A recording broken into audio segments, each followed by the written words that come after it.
My name's Guy Stevenson. I work at the Digimap team at Adina, and I wanted to create this short video to show you the Geomni collection, which is a relatively new part of Digimap. You can see the Geomni access tab here alongside the other collections within Digimap. So if I just click on it, it'll open up the service. So you get to the home screen of Geomni and it looks very much like the other collections within Digimap. There's a short explanation about what it is, the data, getting started, access, help, and FAQ. We have the Geomni Roam, data download, and web services as in the other collections.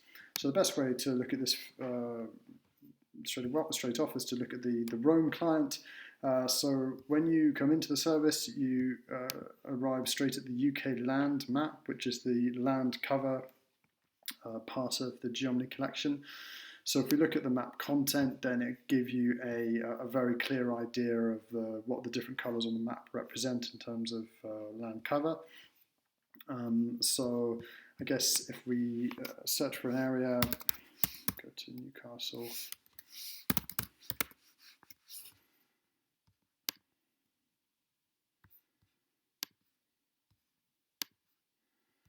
And so we get to Newcastle Town Centre, and you'll see that the key thing about this data set is that it provides a really rich collection of land cover, and particularly in urban areas. You see here on the left-hand side the different colours. These kind of red, brown, and kind of pink colours are different types of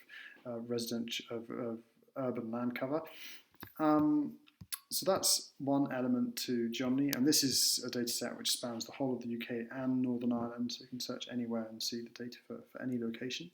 If I go to the Base Maps tab here and click the drop down, you'll see there are two other data sets here which are scale dependent. So when I was zoomed right out, these don't appear, but when you zoom into a certain scale, they will appear.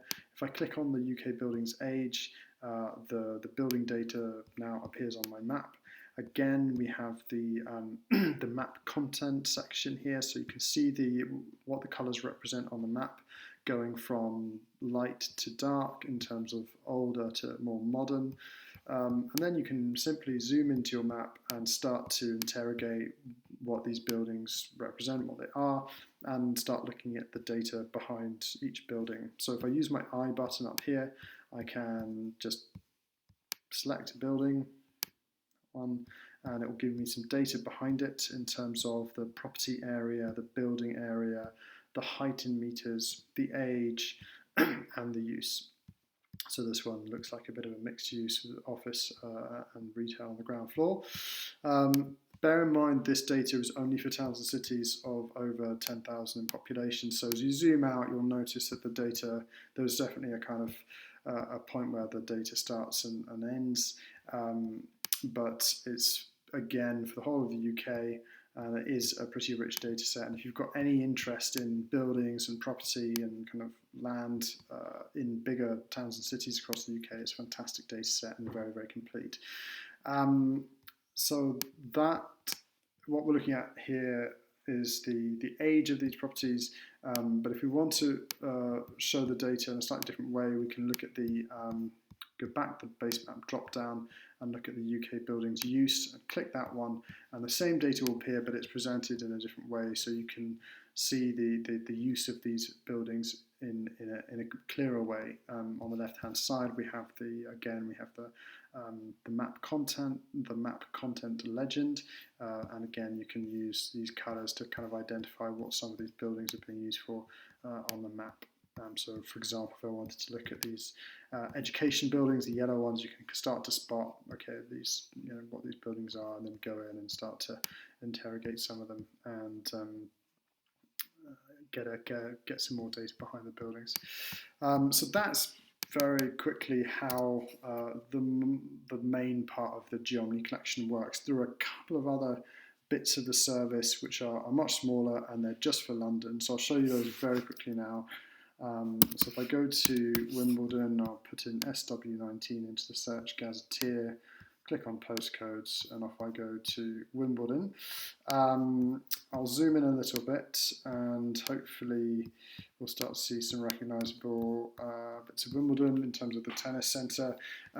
If I go to my base maps, then you'll notice that because it's London, we now have a couple of extra base maps.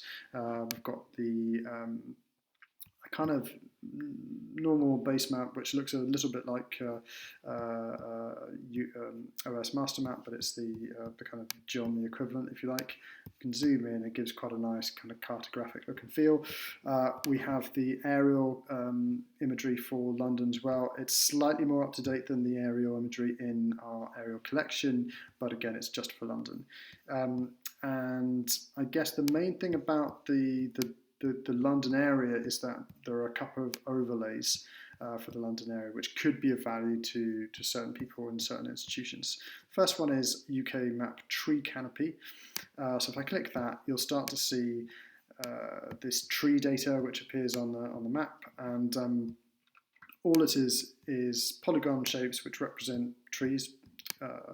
It doesn't unfortunately tell you how old the tree is or the type of tree, but you know that there's a tree there. So anyone who could be potentially looking to do a green space study in London would probably find this data quite interesting. You can certainly download it as well, but you get a sense of what's going on.